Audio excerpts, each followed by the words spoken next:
Hi everybody, it's Lisa from Lisa's Paper Passion coming to you with some projects I haven't created for a little while. I was taking a little break since CHA and just, creating here and there, but not really anything big that I wanted to share with you. But I do have some big things to share with you as far as projects, no news. But anyway, thanks for stopping by. The first thing I wanted to show you is called a loaded envelope. And this was something that I was inspired by Anna Torres, Lace Boutique on YouTube, and I'll put a link in the description box so you can follow her wonderful tutorial and make your own. Let me grab an envelope real quick, what she used. Let me see if I still have one. Yes, I do. The base of this loaded envelope is one of these envelopes. This is from Staples. I think she said she got hers from Staples too. I'm not going to do a full tutorial, but I wanted to show you real quick what the size was. This is a 9 by 6 envelope, and all she does is tucks this part inside with, of course, the adhesive sticky on, and then she cuts right here and folds it back. And anyway, her tutorial is great. That's what I followed to do this project. The paper line that I used is brand new, well, for me, because I had never seen it, at Michael's. It's called Garden Party. Now, they did have a version of this, and I think it was called Tea Party, I think. But it's still by Craftsmith. But this one is different because it has, this paper was the same. I'm trying to think of what else was the same in here. Do a quick flip through. All of these were different, and the ones I remember being the same, there's this one was in the other pad, this one was in the other pad, and this one. And I think I used both sheets. But anyway, I really liked it. I loved all the cheery spring colors. Oh, and it also comes with these pieces too, which, oops, upside down, which I used one right here. But anyway, enough about the paper. So this is called a loaded envelope for a reason. It's loaded with goodies and just, you know, beauty. Let's start from the back because it's the easiest part. This is a square doily that I wrapped around. She uses an oval doily, and I don't have one, and they're beautiful, but I just had a square one. Let me see if I have one to show you. I do, actually. It was just like this, so I folded this way. And it is very dainty, and I did tear a little bit of it, but that comes with the territory of dealing with something so intricate. But anyway, I folded it over and folded the flaps over and under, and I glued it, and that's how this became a little pocket. And then this is just paper. I'll write a message on for the person I'm sending it to. I haven't decided who I'm going to send this to. I just kind of made it because she challenged me to on her video, and she's having a challenge and a giveaway. So I haven't done a giveaway challenge or anything like that for a very long time, so I figured I'd get back into the game and do that. So here's a close-up, and I've been wanting to use this. This is by Prima. It's a little birdie's nest, and I had a couple of them that I got about a year or two ago from the warehouse sale, and I've been dying to use them, and so I figured this was a really good spot. And this is Bloom Where You're Planted. So, of course, there's flowers. I'm going to point out the flowers that I made by hand. I made this one, these ones, and these ones. The white ones I did not make. And then this is just a shabby fabric flower that just comes like that. And she didn't put a little handle on hers, but I did in case the person I'm sending it to, when I decide who to send it to, would want to hang it somewhere. So inside there are, let's see, 2 pockets, and I'm not going to take them all out because I kind of gently put it in there. But this is an envelope that I made. We'll take this out since it's out already. It has some lace inside of it. This is a bow that I made using the We Are Memory Keepers.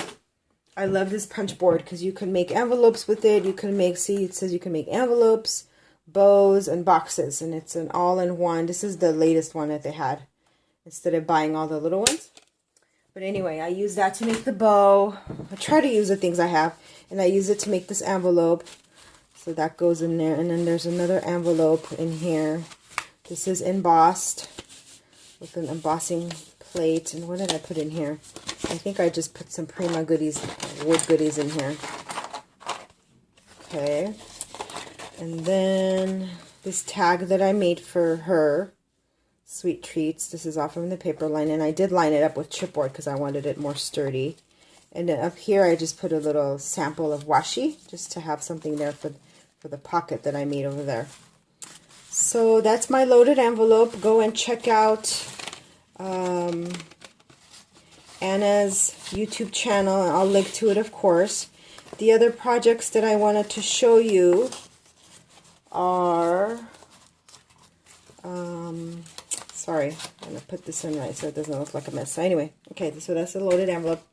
I've been making some altered mason jars, and I just kind of got in the mood because as I was reshifting things around in my new craft room, I found some mason jars, excuse me, that I had, and I used this color. It's called, oops, it's called French Teal. It's by Craft Smart, and it's supposed to be like a chalk texture. So of course, whenever I cover any type of glass, I use gesso on the glass first. That acts like a primer. And the gesso that I used, that I just got from Prima, it's the heavy gesso, and it's white, and I love it. It was very, very, I used to use the Joann's brand, but I'm a convert because this is so much better. And it covered it really well, and once I was ready to paint it, the paint went on just really nice. And then what I did is, because I didn't want it to look perfect, I took my, call it the cheese grater, because I really don't know what else it's called, but this is also by Prima. I used this part of it and just kind of rubbed it so that you could see the ball mason jar lettering. You know, you can even do it even more, because I want it rustic looking. I didn't want it perfect looking. So this does function as a keepsake. You know, you can do a swap with somebody and put a bunch of laces and goodies in it. It's the wide mouth one, which means, you know, this part of it is wide and it's easy to stick your hand in it. But let's look at it since I have the top off. This is just a wood chipboard piece that I got from Michael's, and a handmade flower and some stickles on top of it. And this part says "Be Happy," and I don't remember where I got the individual pieces from. And the top of it, on the lid, I put a handmade shabby flower, and there's some flowers that I had in my stash, and some ribbons and lace and beautiful things just to kind of match the teal color. I really like that color, the teal. So that's one.